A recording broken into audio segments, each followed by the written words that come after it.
نحمده ونصلي على رسوله الكريم اما بعد فاعوذ بالله من الشيطان الرجيم بسم الله الرحمن الرحيم انما يعمر مساجد الله من آمن بالله واليوم الآخر صدق الله العظيم۔ سربروشی کی تمنا اب ہمارے دل میں ہے، سربروشی کی تمنا اب ہمارے دل میں ہے، دیکھنا ہے زور کتنا بازوئے قاتل میں ہے۔ جناب صدر، مدارس کی تاریخ کا آغاز اسی وقت ہو گیا تھا جب کائنات کے رب نے وعلم آدم الاسماء کلھا کے ساتھ سب سے پہلے مدرسے کا افتتاح عرش معلی پر کیا۔ انسان دنیا میں آیا، مدرسہ بھی ساتھ آیا، وقت گزرتا رہا، مدرسہ قائم رہا، حتیٰ کہ وادی مکہ میں قصر نبوت کی تکمیل کا وقت آ گیا۔ کائنات کے امام کو سب سے پہلا سبق غار حرا میں پڑھایا گیا۔ آپ باہر تشریف لائے تو انما بعثت معلما کا اعلان عام فرما دیا۔ آپ یثرب پہنچے تو اقام کی دارے کی افتتاح صفہ کے نام سے کی۔ پھر صحابہ کا وہ مبارک دور آیا جسے مدارس کا سنہرا دور کہا جاتا ہے۔ چاروں طرف مدارس ہی مدارس قائم ہو گئے، کہیں جامعہ عبداللہ بن مسعود، کہیں جامعہ عبداللہ بن عباس، کہیں جامعہ ابی بن کعب، کہیں جامعہ زید بن ثابت، کہیں جامعہ علی مرتضی، کہیں جامعہ عائشہ للبنین والبنات۔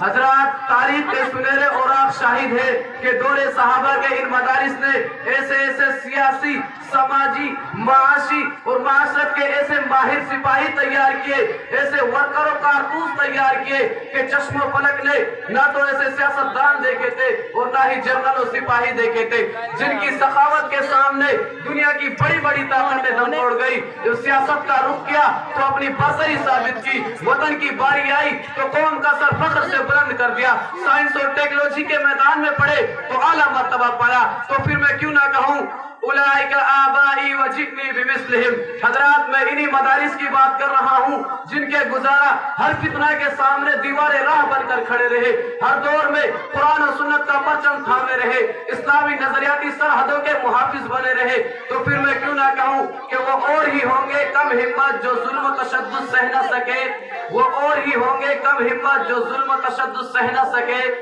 شمشیر سلا کی دھاروں پر امداد لٹا کر کہہ نہ سکے۔ یہ چشم و فلک نے دیکھا ہے طاقت میں جو ہم سے بڑھ کر تھے، یہ چشم و فلک نے دیکھا ہے طاقت میں جو ہم سے بڑھ کر تھے، توحید کا جب طوفان اٹھا وہ مد مقابل رہ نہ سکے۔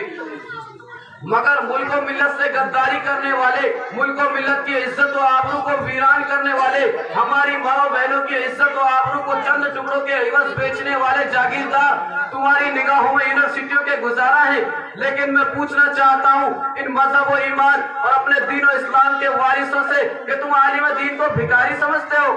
مگر یاد رکھیے، اس عالم دین نے اپنی قوم کے تحفظ کے لیے اپنوں سے بھیک مانگی ہے، کبھی کسی انگریز کے دربار میں جا کر سیاست کی درخواست نہیں کی۔ مدارس اور اہل مدارس اس بات کے مصداق نہیں کہ وہ مرد نہیں جو ڈر جائے حالات کے خونی منظر سے، وہ مرد نہیں جو ڈر جائے حالات کے خونی منظر سے، جس دور میں جینا مشکل ہو اس دور میں جینا لازم ہے۔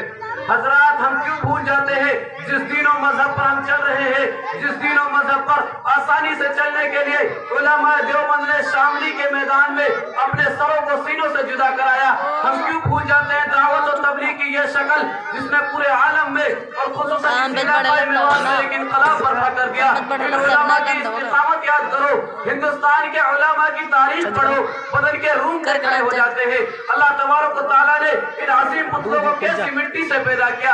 ایک عالم ایک لاش کے بعد دوسری لاش گرتی ہے، ایک درخت کے بعد دوسرے درخت پر لاش لٹکائی جاتی ہے، مگر کوئی ڈرنے والا نہیں تھا، کوئی انگریز کے سامنے جھجکنے والا نہیں تھا۔ انگریزوں نے کہا کہ ان مدارس کو بند کر دیا جائے۔ حضرت مولانا قاسم نانوتوی رحمۃ اللہ علیہ نے کہا کہ ایک ایسا مدرسہ بنایا جائے گا جس کی ترقی ساری دنیا اپنی آنکھوں سے دیکھے گی۔ تاریخ جانتی ہے کہ اس مدرسے کا نور ہندوستان میں پھیلا، اس مدرسے کا نور افغانستان میں پھیلا، اور اسی طرح سے مدرسے بننے شروع ہو گئے۔ جہاں پر اللہ کا نور مانا جاتا ہے، قرآن پڑھایا جاتا ہے، انہی مدرسوں کے فارغ التحصیل اپنے دین پر قائم رہے۔ حضرات لوگوں نے انگریزوں کا ترانہ پڑھنا شروع کر دیا، مولویوں نے اذان نہیں چھوڑی، لوگوں نے اپنی شکل تک تبدیل کر لی، مولویوں نے اپنا لباس تبدیل نہیں کیا، جو لباس نبی دے کر گئے اسی کو اپنائے رکھا، جو چہرہ نبی دے کر گئے اسی پر جمے رہے، لوگوں نے گالیاں ماری تب بھی جمے رہے، لوگوں نے گولیاں بھی ماری تب بھی جمے رہے، نہ ان کا انداز تبدیل ہوتا ہے نہ ان کی گفتگو تبدیل ہوتی ہے۔ یہ علماء شہید ہوتے رہے اور اپنی جانوں کی قربانی دیتے رہے، تم نے کس کس کو شہید کر ڈالا، کس کس کا مشن رک گیا، کس کی بات رک گئی، مجھے بتاؤ تو صحیح۔ دعا کیجئے کہ اللہ تبارک و تعالیٰ ان علماء، مدارس، طلباء و طالبات کی حفاظت فرمائے، آمین۔ تقریر کے اختتام پر میں خدا کا نام لیتا ہوں، تقریر کے اختتام پر میں پھر سے خدا کا نام لیتا ہوں، اس کے بعد اپنے مہمانان کرام کو سلام کہتا ہوں۔ السلام علیکم ورحمۃ اللہ وبرکاتہ۔